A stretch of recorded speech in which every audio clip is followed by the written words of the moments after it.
Hi, I'm Jennifer Janish, owner of Adored Salon and Adored Signature Hand-Tied Hair Extensions. I'm obsessed with curly hair. I cut it, style it, and extend it, and this podcast is all about my curly girl obsessions that stretch far beyond just curly hair. Hey, it's me, Jennifer, and Maddie, Wrenn. We are going to discuss today, gosh, beauty school. Yeah. And after beauty school, Maddie has decided that she's going to go to beauty school. So she asked if she could interview me about what her future will look like one day. And here we go. Okay. So my first question is like, how long does the schooling take? Because I've seen like multiple answers on it, and I just don't know like the it's like based on So hours or anything. school is based on hours. Okay. My personal recommendation is that you go full time Okay. because if full time 1,500 hours is 9 months Mm-hmm. from start to finish. And I think they give you so many sick days or whatever, but they are strict. Yeah.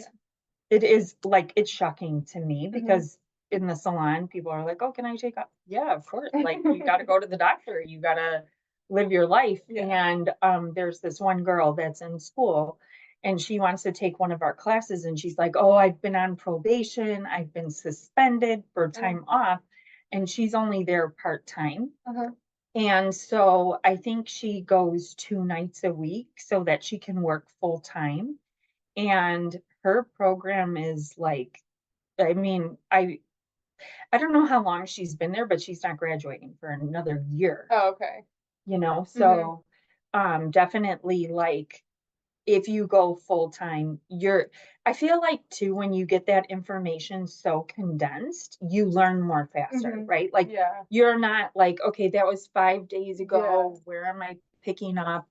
And two, I think the program full time is like 8:30 to 4. Mm-hmm.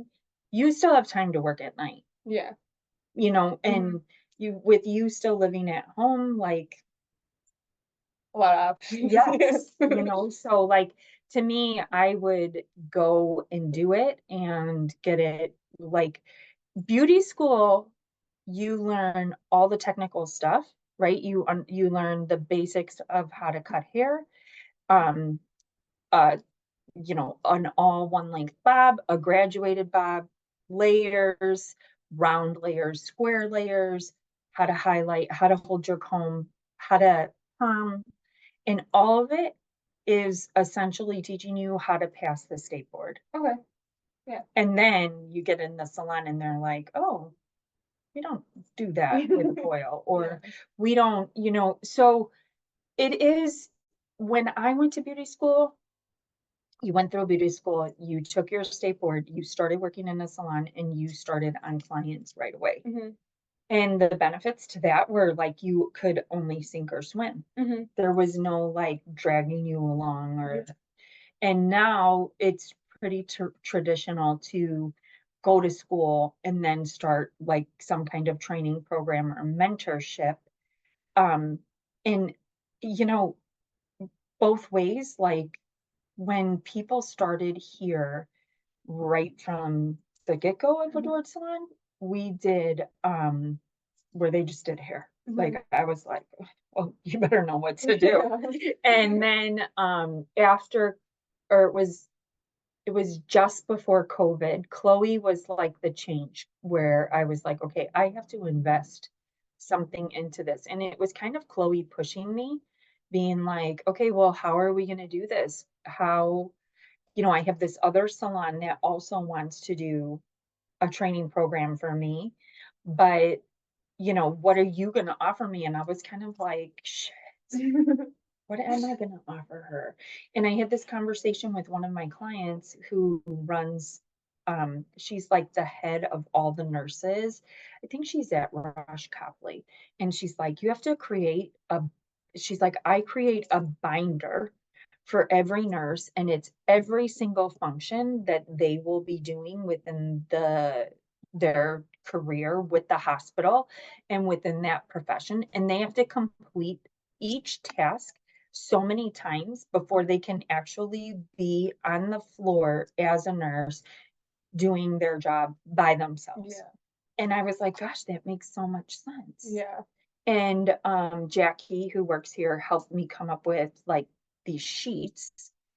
And our binder is like a client information form, a client consultation form, and then a social media form. Because today, That's the way to do it. you need to know it.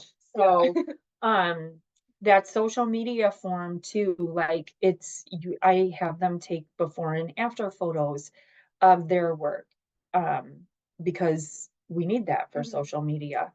And then learning about geolocation, hashtag captions.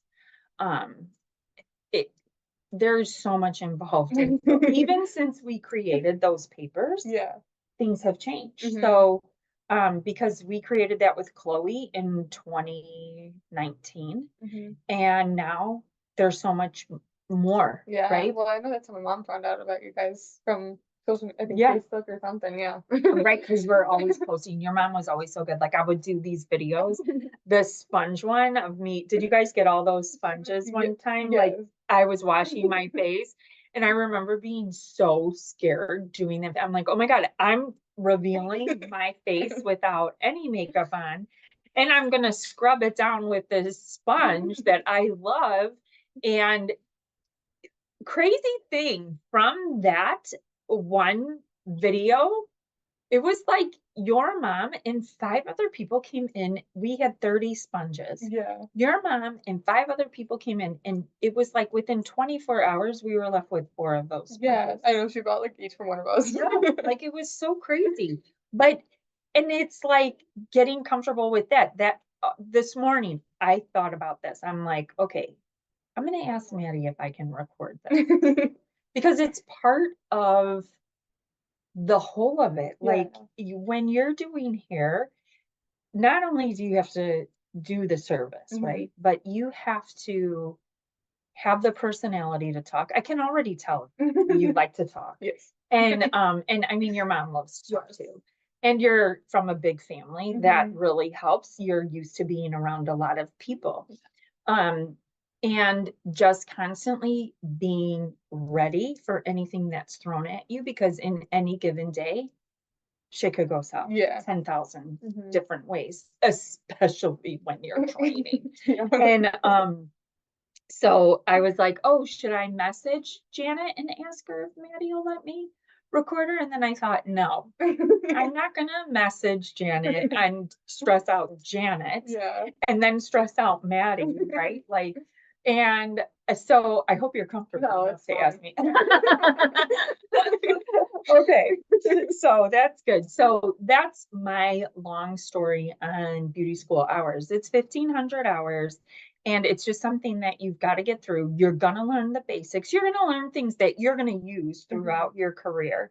But I feel like you will really set yourself up for success if you just get it done. Yeah. I don't know if that was your guys' plan or not. Yeah, I think I wanted to go full time because, as you said, it's like easier to like learn everything because that's how I need to learn being condensed. You know what I mean? So yeah, I feel like I wouldn't do good with like spacing everything out. Yeah, it really, like, you come back 5 days later and you think like, oh, I'm gonna practice this, I'm gonna practice this. But once you remove yourself from that, It's hard to go back into it. Yeah. because you're like doing something else, you Yeah. know? And then you go back and it takes the first hour of class or whatever, and that part-time class is only like from 4 to 8 p.m., Yeah. right? And to remember and relearn everything that you forgot that you never touched since you walked out. The other thing too, that I think, like, being your age, you're young, you're living at home, you go through beauty school, and the first 2 years of working in this career, I mean, unless you are like an amazing rock star on social media, marketing yourself, or you work in a salon that just has so many clients and so much overflow, the first 2 years, it's rough. Like you, what's the statistic for graduating beauty school is that 7% of people will actually do hair that graduate from beauty school. That's like nothing, Yeah. right? And then that statistic, I think, is cut in half after the first year. And then after 2 years, it's probably like condensed down by the top 20%. And then, like, if you've made it to 5 years, you're pretty golden. Mhm. 10 years, you're epically awesome. But it's one of those things like you kind of, it's sad to say this, but like you got to have a thick skin because you're dealing with a lot of women. And not that women are mean, but when it comes to their hair, Yeah. it can be a struggle, and if you're like nervous or, and of course we're all nervous. Some people just are really good at not showing it, Yeah. and that's a skill that they don't teach you in beauty school. And that was another question I was gonna have, like, how long does it build how long does it take to build a clientele, like, after beauty school? Like, usually, like yeah. So, I heard this really interesting quote the other day, and it stuck with me so good because what is being shown on social media these days is like the hustle mentality is bad, the Mhm. hustle, oh, work smarter, not harder, work 3 days behind the chair and make 6 figures. Like, I'm sure you've seen this. Yes.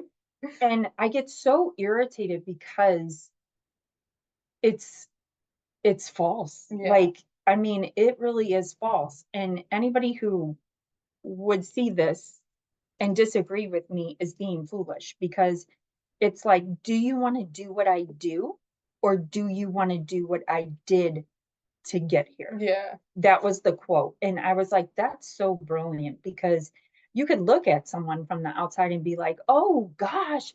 I think Chloe posted on her story yesterday. I think it was like 10 clients back to back or 7 clients back to back, and she wasn't behind. Like, and to get like to where she is right now in her career, she's been working in the salon for 4 years. She had no problem putting herself out there. She had a lot of relationships within Lombard because she worked at Gennaro's Pizza. Um, which you're like, oh, she worked at the pizza place, but she did make, and she met a lot of people through that. And she always um puts her best face forward. She might throw up in the garbage can in the break room because she's freaking out, but like on the surface, she always looks put together, Yeah. like no matter how nervous she True. is. And again, like diligent with her social media. She is one of those people who never missed a day. She has her stuff scheduled and ready to go. And I mean, and it shows her account has totally taken off. Like it's crazy how many followers and there's something else that I want to come back to on that. But like building a clientele from, you know, putting in the work in those first 2 to 3 years. What I'll also say about Chloe is like she started and 6 months later she's like, I'm buying a new car. And I'm like, how? And then she was 6 months, I'm moving out of my mom's house. And I was like, because I personally felt responsible, right? But she didn't see me as the person as being responsible for that. She found herself to be responsible, right? And so when you work in a salon, you're your own business within a business. You're building up your business within a business. I don't give two shits if it's a commission salon or a rental. Most people, though, will not start in a rental because it's not to your advantage. It's just not. And if, like, there's certain things within a commission salon that are amazing. Like, if you were renting by yourself, you could not do all the things that Julie does with Google. Like she literally markets for each stylist themselves along with the salon. Like if she sees something that they post and she's like, this is an awesome photo or an awesome transformation. She takes that image and she puts it into Google and Pinterest, and then she links it back to the salon, right? Mhm. And then your mom, Janet, Yeah. she, with all the emails that she has done and helped, and all these other things, that's me Mhm. working with them, and Chloe helps me and your mom with the emails. It's like this well-oiled machine, but that's the work of 4 people Mhm. to help drive business into the salon. And then there's also the salon, right? Like Yeah. Celia, Alyssa, Jackie, everybody doing a good job behind the chair that gets our name out there as being like, okay, we are curly hair specialists here. We do hair extensions and we specialize in curly hair extensions. And this is why, because we do X, Y, and Z like this as a team. You can go to any one of them and expect the same service because we've all learned, pretty much the same Yeah. way. And coming back to being mentored in the salon. So like when they do their training program, they're mainly working with me, but everybody else has their part in it because I'm only behind the chair 17 hours.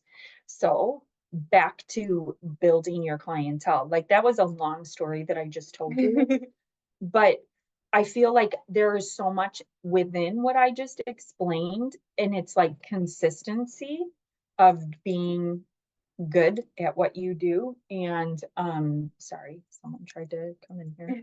Consistency. Everything is about consistency and showing up for yourself.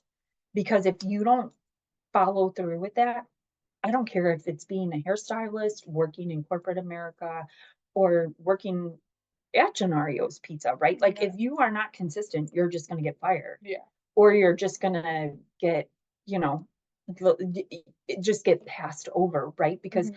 I feel like within the salon atmosphere through the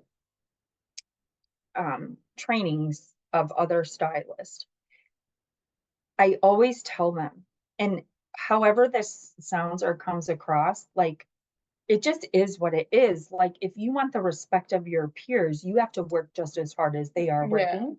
And as an assistant training in the training program, you got to work 100 times harder Yeah. because they're like, okay, well, she's not showing up, you Mhm. know? And that becomes really kind of imperative to your future within that salon and goes back to everybody else thinking, well, do you want to do what I do or do you want to do what I did to get here? Yeah. And building your clientele, like if you are consistent, all of these girls that work here, I would say within 2 years have built up enough clientele that yes, they did buy new cars. They did get, they could live out on their own. Not all of them have moved out of their parents' house because they got some amazing situations, like the last child Oh. there and nobody else is there. So, but they do within 2 years make enough money to live out on their own. And to me, that's a massive accomplishment as the commission salon owner, because like I said, I just feel responsible for their potential, their growth, their classes, their mentoring. Now, you're not going to find that everywhere you Yeah. go. Mhm. Some salon owners are like, sink or swim, babe. Yeah. You got 3 months. And Mhm. if in 3 months we don't like you, you're out. Or so like that training program, they're paid here. Like they're paid here. It would be illegal Yeah. not to pay them. But there are salons that are like, you're getting all this valuable information from us. This is, you should be paying us to work here type of mentality, right? And then you're doing all this work. I hate to say this word, but like grunt work, like you are busting your butt and they're not paying you. Mhm. Um, I did have a friend who went to hair school and she graduated at the same time I did. And she worked in the city and she had to do this internship. And at that time, we really weren't doing internships, or maybe they were, but well, clearly they were. They were doing it in the city, but she was making, it was like $5 an hour because they said, well, you're going to make tips. And she did make really Yeah. good tips, but like That's insane. Parking. He's Yeah. in my car every day. Yeah. Right? Like, and I remember seeing that and being like, you're getting so taken advantage of right now. This is just not something that's to your benefit. Yeah. Like, who wants to work for someone who's gonna treat you that poorly? Yeah. Because really, that's poor. Mhm. So I feel like it's the right situation for you, and that's determining, do you like a big salon that's like a corporate environment that, they, a large salon is able to offer, like when I say large, like chain Restaurant, salons. yeah. It's like Um, restaurant. yes, like they can offer you benefits that a small salon can't, Mhm. right? And when I say benefits, I'm talking like health insurance, and pretty much in today's world, that health insurance, by the laws that have been made in the state of Illinois and a lot of other states, like retirement, not that this would be your only retirement. Illinois came out with this thing called Illinois Clear Choice. And so all the girls here can um, participate into it anywhere from 3% of their weekly salary to 5% being the max. Everybody did 5%. And it's pretty cool that Illinois actually did that, because a small salon cannot afford the fees, not fines, the fees of a 401k Yeah. and all of that stuff. Now, when it comes to health insurance, like when I started, there was none of that. I had my own health insurance. And I remember, like, I worked, like I explained how these girls work. Mhm. Like, they're that hustle culture. You work until, like, you go to the grocery store, you're working because you're selling yourself. You go to the mall, you're working because you're selling yourself. You're looking for those new clients because social media isn't everything. Mhm. Like, we've seen Instagram break in a day and everybody's panicking, like, oh my God. And if you solely relied on social media for your clients, you would be screwed in that instance. And it honestly is like that. Like, we don't know what's happening day to day with that. Mhm. So you're always on, because that's like the OG of building your Yeah. business, is actually speaking to Yeah. people, finding people, and just striking up a conversation, like literally just going to the mall to find clients. Like, everything was done up, and you would see someone, and maybe you didn't love their hair, or maybe you did love their hair, but you struck up a conversation. Mhm. And then you hand them your business card, and people will be like, oh, but gosh, business cards, like paper in COVID, like nobody was handing them out, but it's still imperative. And like, your mom has helped us improve our business cards with direct QR code links to book, Mhm. right? And then taking the business cards the next level from just your name and what you do, and then to adding your social media handles Mhm. or QR codes to your social media handles, and just doing those extra things to help build it up. And I would tell the girls, when you start, you have to think of a referral system. So the client that sits in your chair is worth the potential of three to endless amounts of clients if they Mhm. love their hair. Yeah. The best way to get a client is to have people talk About about you. you, Yeah. word of mouth, right? So, and if you don't ask for it, they won't do it, Mhm. right? Like, so you finish their hair, they love their hair, you hand them like a little bag with chocolates and your card, and a referral card that says, like, send me, if you give this card to one of your friends, the incentive is that you'll get X amount of money off of your next appointment. I'll tell you that dollars are king, because They do everybody wants wonders. money off, so, and you just keep track of it. And then they bring in that card and it has that client's name on it. And you either, if you have a software system, you put it in the notes that they get X amount off their next service, or you keep track of it like in a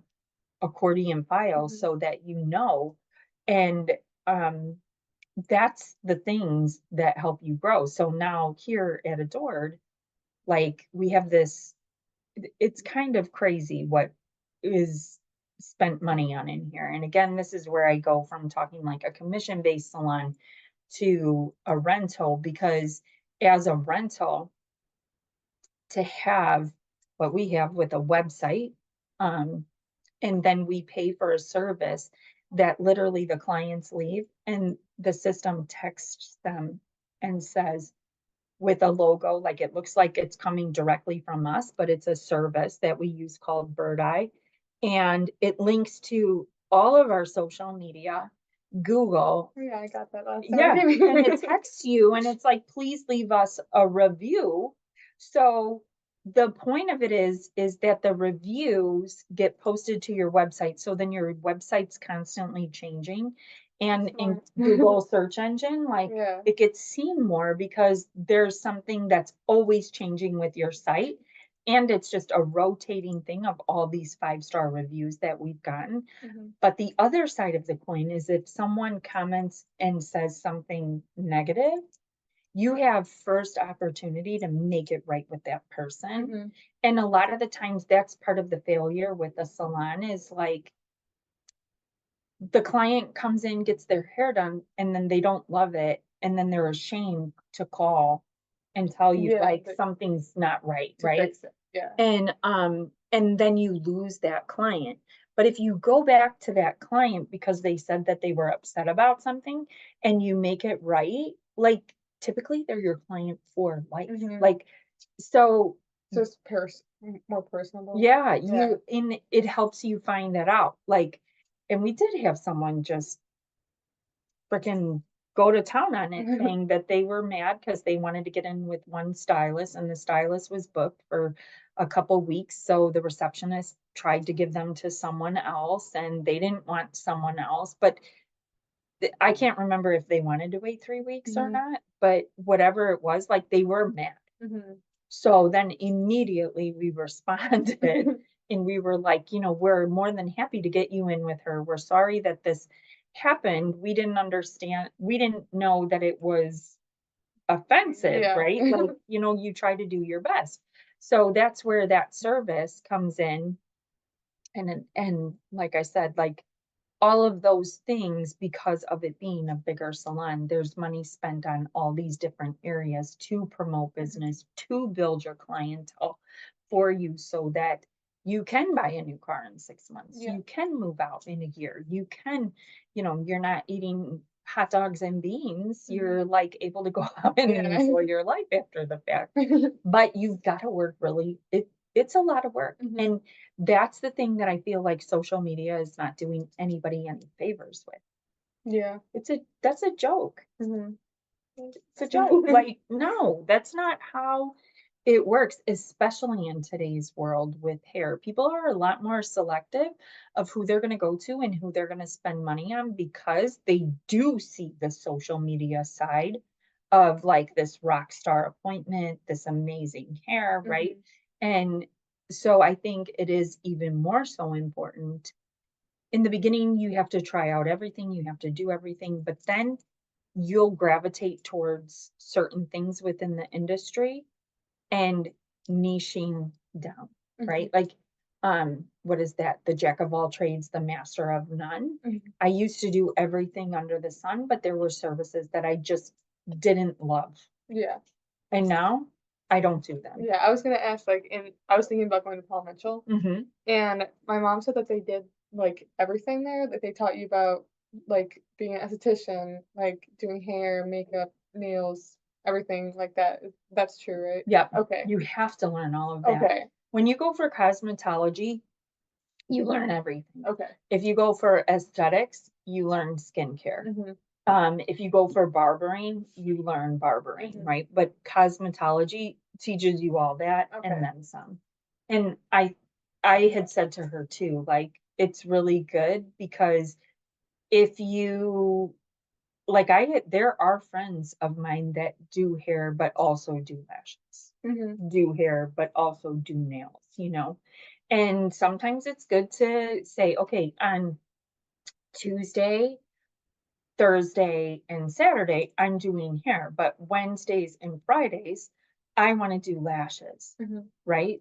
And the piece of advice, if that was something you were considering, let's just say, I would say that you break it into those days, because if you are doing hair and then all of a sudden you're going to switch it up to sitting there doing lashes on someone and they're falling asleep and you're like getting so relaxed, and then you got to get back up and you're like, oh, okay, now I got to foil 3 people and cut 3 people and be alive and awake. Like, it just doesn't work that way.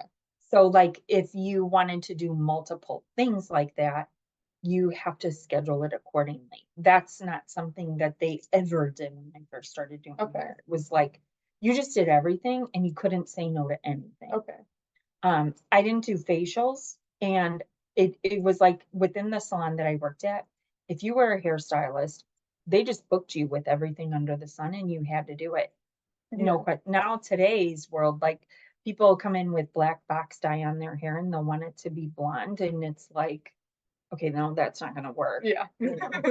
I can't make you platinum today. And I remember I did go through that in the first salon that I worked at. The first day that I was there, my really good friend from beauty school had jet black hair and she wanted to look like Gwen Stefani. Jesus. Oh my God. I was like, don't do this to me. Like, this is so freaking scary. I was very good at highlighting and doing all of that, but like all over blonde. Oh my God, I went through hell. The salon owners didn't understand like the color theory behind, and that's all something you learn in school, like learning the color wheel, what color cancels out what color. And she kept coming up yellow. So the opposite end of the spectrum on yellow is violet, and you use a violet based toner to cancel out flaming yellow hair, right? But flaming yellow hair also has to be light enough for that violet based toner to cancel it out, right? And they kept telling me to put gold on her. Oh my God. It was horrible. It was beyond horrible. It was so bad. And she was there for 3 days straight. And I think we applied and washed bleach off of her head 9 different times. And it processed all the way through. It was crazy though. Her hair was so strong. And at the time, Redken had this protein called cat protein. And every time in between washing the bleach off, we would do this protein treatment, and it definitely saved her hair. But she was olive skin and it just did not do good. But like, honestly, and I tell this to the girls here, like when they go through that training program, the end of the training program, for a month, we do a blonding special for them. And it's like, it's crazy. It's $100 for highlights, toner, whatever is needed to be done, and a haircut and style. The reason why we do this is because they have to get comfortable with seeing clients and being in that situation of what I was in, right? Where you're like, okay, how do we get this hair to here? And is it doable? Is it going to be destroyed? And the $100 price tag brings people in like crazy. And shit is going to go south. Things are going to happen. Things did happen, you know, throughout each one who did that. But that's like your biggest learning experience as a stylist, and learning actual law of color and what happens to the hair and why, and what you need to do to correct it and create this outcome. And I remember when Chloe did it, I'm like, okay, so how many are you hoping for? And she's like, oh, I'll be so excited. Like if I get 3, I'm like, I'm hoping for 3 a day. Are you freaking kidding me? 3 in a month? No. And honestly, she was doing 2 and 3 a day. And it really like skyrocketed a lot of the things that she did, because you learn so much. So it's like all of those pieces, and someone who's invested in you in the right place, the sky's the limit as to how fast your clientele can grow. But again, it goes back to that. Do you want to do what I do, or do you want to do what I did to get here? Because it's not easy building a clientele. And that's why I say too, like the younger you are, the better off you are, because you live at home. My other question was like, how hard is it to like have a family while doing this type of career? So I've been doing hair now. I can't even believe I'm saying this, but this August is going to be 34 years. Oh. I went to beauty school when your mom and I were in high school. Mhm. I did, so like freshman and sophomore year, full days in school. My junior and senior year, half the day Oh, I yeah. spent at beauty school. Yeah. It cost me $550 to go to beauty school, and my parents made me pay for it. I know. I mean, okay, great, because I had skin in the game. But when you think of that cost, because when you go through high school, tax dollars pay, right? Mhm. Because it's a high school Yeah. program. And um, I just lost my train of thought. Oh, family. Okay. So when I started out, the first salon I worked at, I worked 60 to 80 hours a week. Oh my God. But what you have to remember is, so, or know, what you should know is my husband now was my high school sweetheart. He was away at college. Mhm. All my friends were away at So you had college. nothing to I had do but nothing work. else to do but work. And my very best friend, she had a baby when she was 20. So it was kind of like, and honestly, my personality too, because I was removed from school, Mhm. like your friend circle becomes smaller, Yeah. right? Like you're, yes, I'm in beauty school with these other girls, but I was in hair school with 5 other schools. Yeah. So, and also I started dating my husband when I was the summer between sophomore and junior year, and we Mhm. were pretty much like together all the time. So then when he went to school, it was like this massive void. Yeah. And I actually started working when I was 17 because I started the program. I had just turned 16 years old. And even though I did it through school, I went through the summer to gain a ton of hours, Yeah. and I graduated before second Oh. semester of my senior year. And as luck would have it, my mom would call me into school 2 days a week so I could work in the salon a full day. Mhm. That's nice. So I worked full time Mhm. from the minute I graduated. Yeah. Because I would work after school and then I would cut out those 2 days from school. I was only in school at that time for gym and home ec. Like, oh my God. I was in group 4. Did you guys have groups at Willowbrook when you went? I don't think so, no. Oh gosh, they grouped us, and I was never in group 1. I was in group 4, and they'd be like, "Okay, today you're gonna run the mile," and I'd be like, "Okay," and I'm not gonna mess all this up, so I'd walk it, Oh, yeah. and then I was in group 4 because of that. So it was gym class and home ec, and like I'm like, "Oh my God, I hate domestic." Ugh. I don't, and I still to this day, I don't like to cook, but I never dreamed that I'd be sewing in hair all day long. Mhm. Maybe I should have paid more attention. But so I'd get called out of those 2 classes from 12 to 2 p.m. twice a week. Like, who really cares? Yeah. They didn't make us make up gym then either. Oh my God. And so then throughout the years, so like that was the beginning of my career. And then my husband graduated college and went to grad school, Mhm. and he was also working full time. So there again, like, I mean, he had periods where he would go 72 hours without sleep because Oh my he'd be God.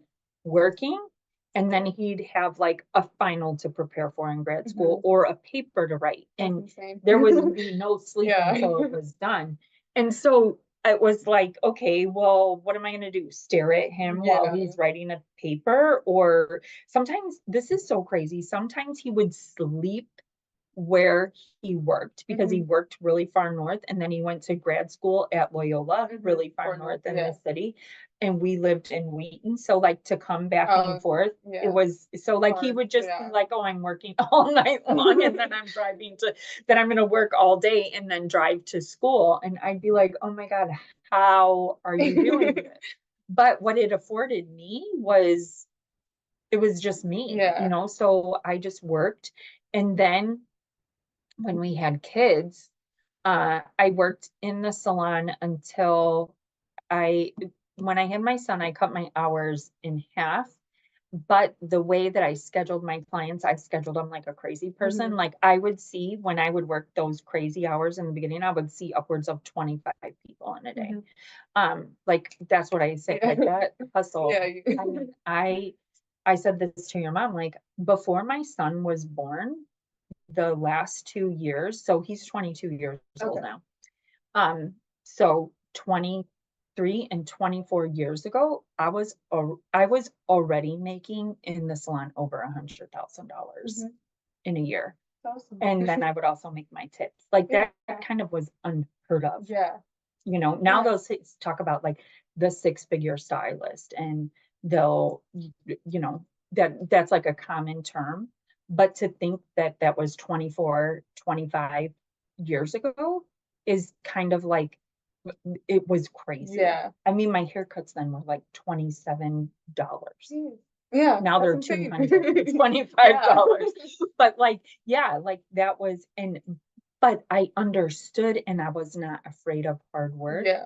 And I wanted nice things. I wanted a nice car. I wanted a nice person. I wanted to look good. Yeah. Like there was a lot of motivation.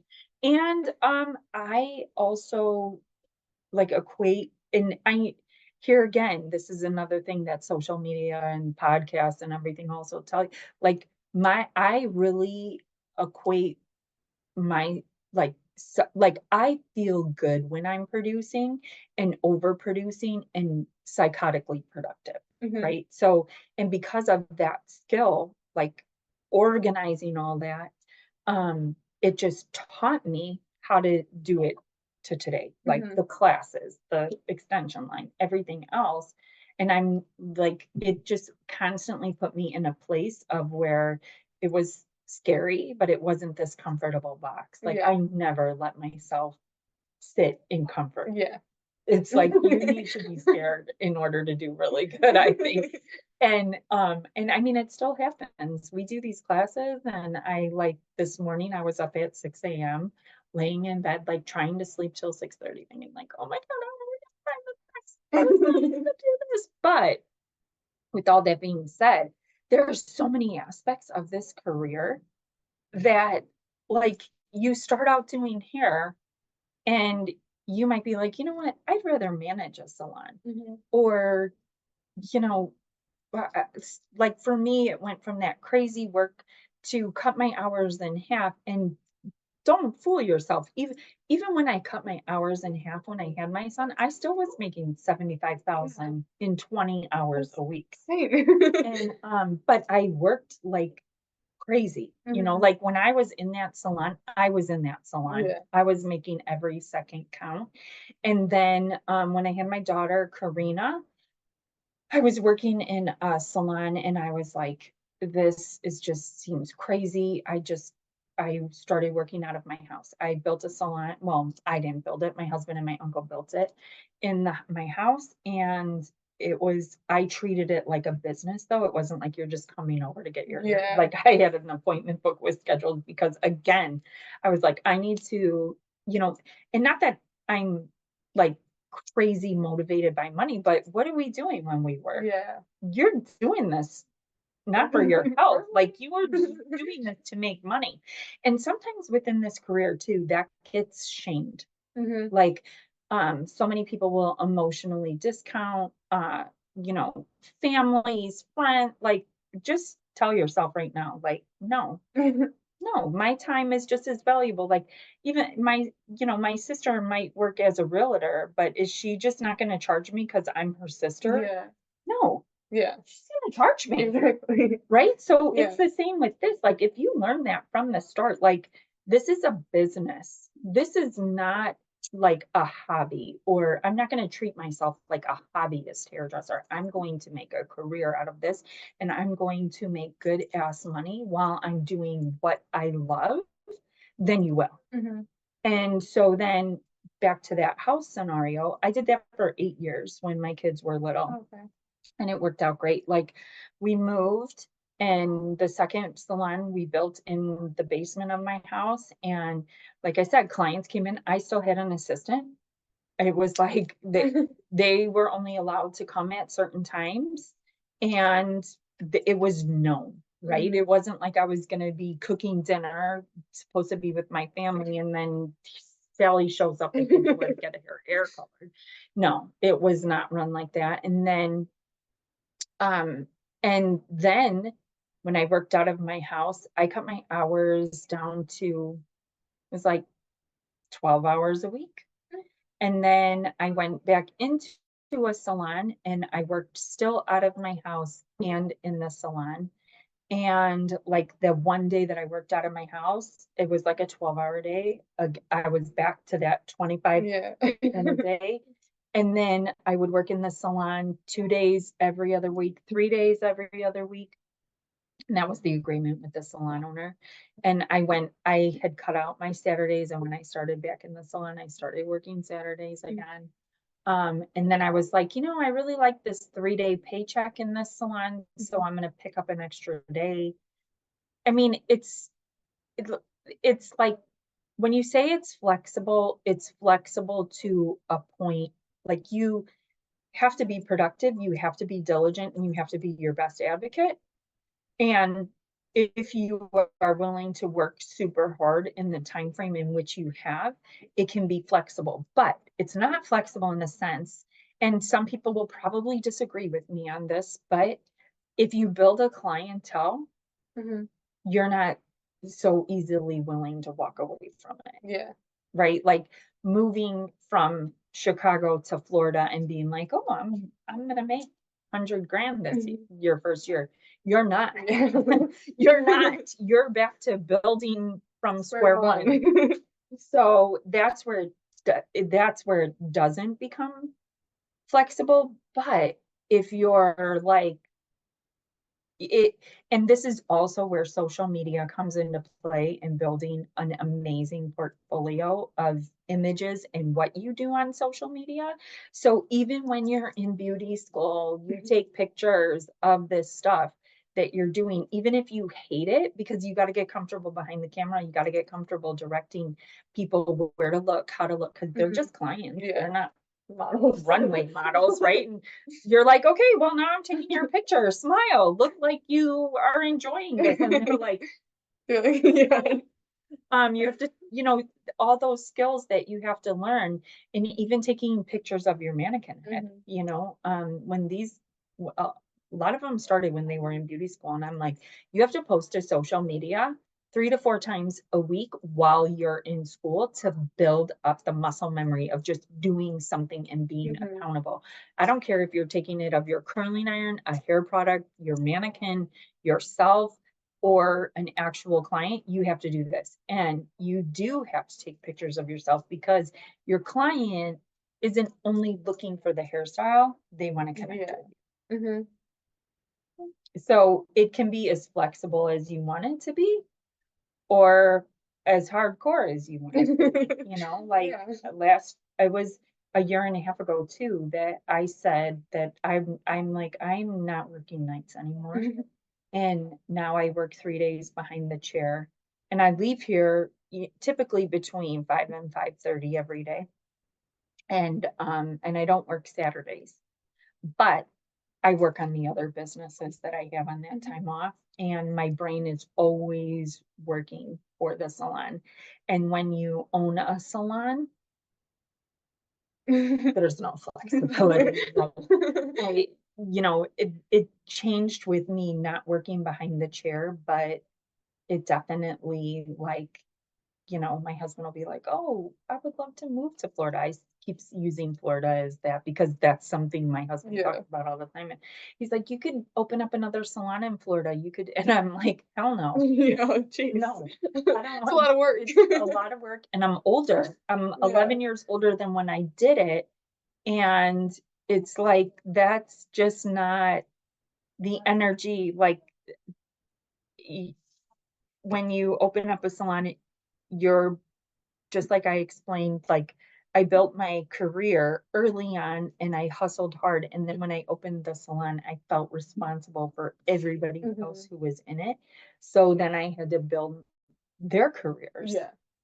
And I felt like, God, there's so much pressure.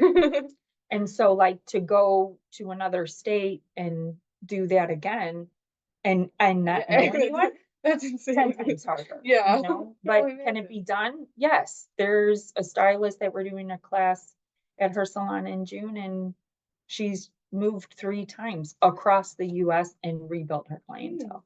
That's crazy. But it can be done. Yeah. So Yeah, I have a couple more questions, I just forgot them. where are we with time? Just so I'm Oh, we only have like 5 more minutes. okay. We'll knock Okay. them out. I won't tell Um, long stories. yeah. Mm. Um, so I got to like how hard is it to find a job after, right? Well, it's And not like, hard to find a job. It's just finding the right place. okay. I feel like a lot of salons, just like I explained, like, oh, you come in for an internship, Yeah. and you know, we're not going to pay you, or If we're you going like to, you stay, like, yeah. yeah, okay. Or if they're invested in you, it's finding the right space that I think is a little bit more challenging.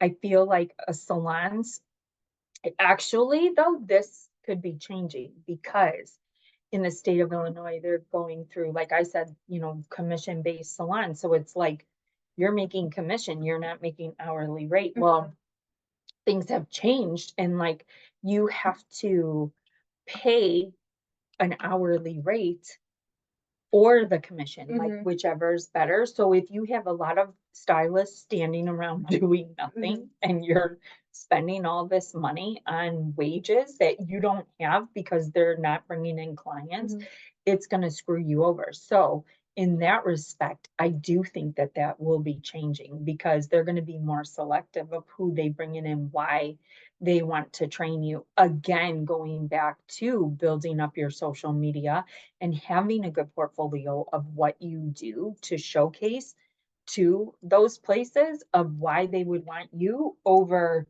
Anne, who's Yeah. also walking in the door, right? Who may have 0. Like you need to have your ducks in a row Yeah. now. That's a good question. Yeah. And then how much would you recommend having like a business degree before doing any sort of like cosmetology stuff? So I feel like okay, I went, I told you, like I went to beauty school through high school, and then I went, then I started working in a salon. I kind of worked for Hitler. It was horrible. Like the good and the bad of that is that it was really stressful, and I thought I had like IBS. um and everybody else in the salon, because the salon owner was, I mean, oh God, Horrible. she was just beyond. But because she was so hard on me, I had no other choice but to succeed. And it it grew me immensely, right? What was the question leading up to that? Um, before that?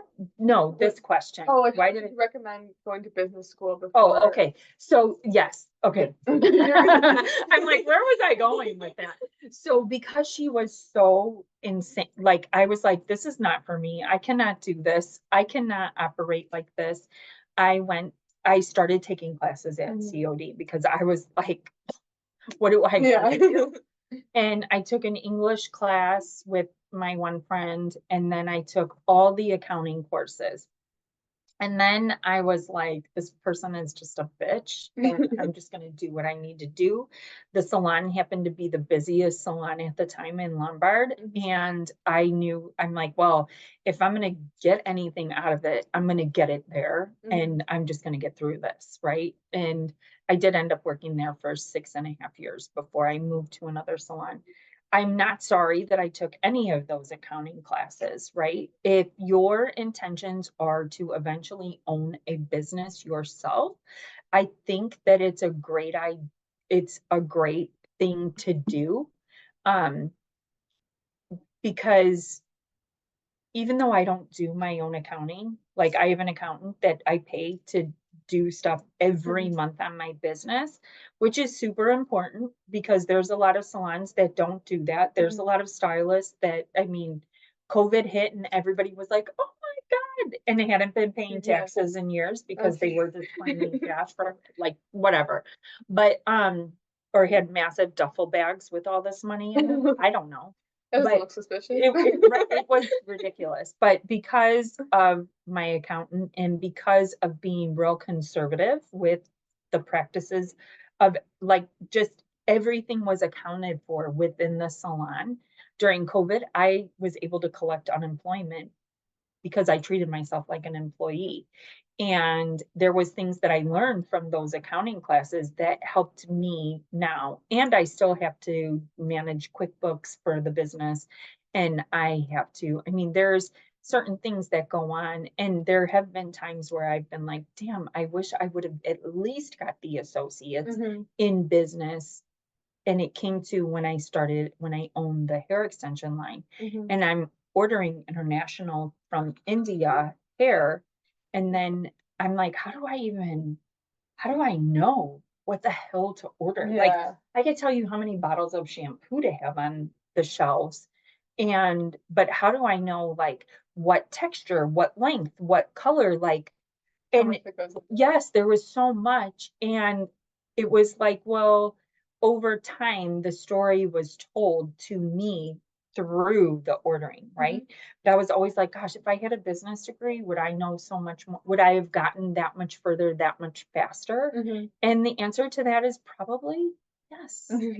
So your plan of attack, because you've already done 2 years of school, and wow, like you should finish that degree, right? I would go to beauty school. Yeah. And then I would work in the hair industry, building up your career and taking like school part-time at your age. You can put as much into it or as much school part-time, college part-time is a little bit different than beauty school technical work part-time. So if it was me, that's how I would do it. But I'm also only speaking to you from my own Okay. Well, because of how I did it. yeah. So, all right. Well, Maddie's got to go off to her job. Thank you for watching us. And Maddie, thank you for your time. This was so fun. I feel like I'm done for the day. My brain is like exploded. So thank you.